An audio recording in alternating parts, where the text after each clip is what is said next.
We're now joined by Tom Gore, who is a campaign director at a influencer agency, Go, and Sarah Tasker, who is an influencer, has just written a book as well on staying safe online and having fun.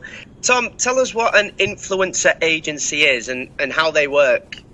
So we work, I guess, as a middleman between the brand and the influencers themselves.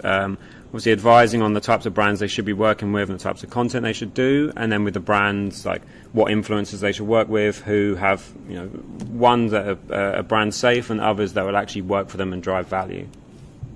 Do you agree with Selena Gomez? Is social media terrible for her generation?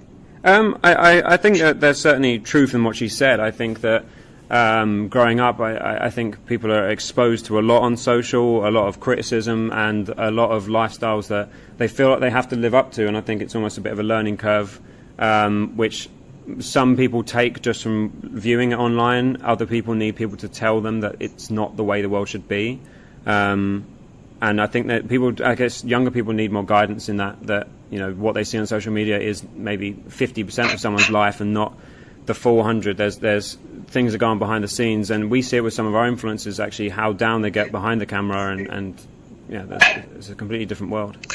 Just Sarah, it's Tony here. Hello. Just quickly about influencers in general. It's a chicken and egg thing, isn't it?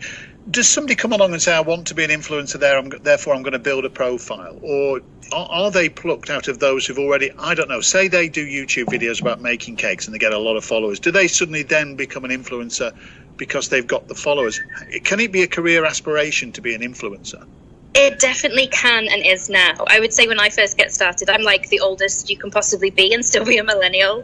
And it was very much accidental. I don't think anyone knew quite what we were doing. We were just building these profiles for the fun of it. And then this influencer work came along.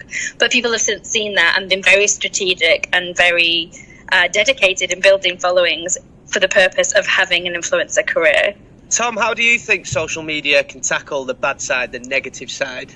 I guess it's difficult. It's always one of those things that people will throw up and people will say, it should be taught in schools, it should be taught at home. I guess it's difficult. I mean, my parents had absolutely no idea what I was doing when I was growing up, in terms of what I was doing on social media.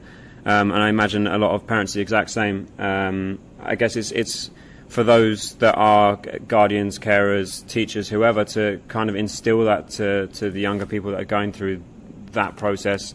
To try and educate a little bit more on what they see on social media isn't the be all and end all, and there's plenty of good out there. People can post things that are going on in their lives and find people that also have the same problems on social media. It's not all perfect. There are people that will show the imperfections in life, and you just need to find them on there.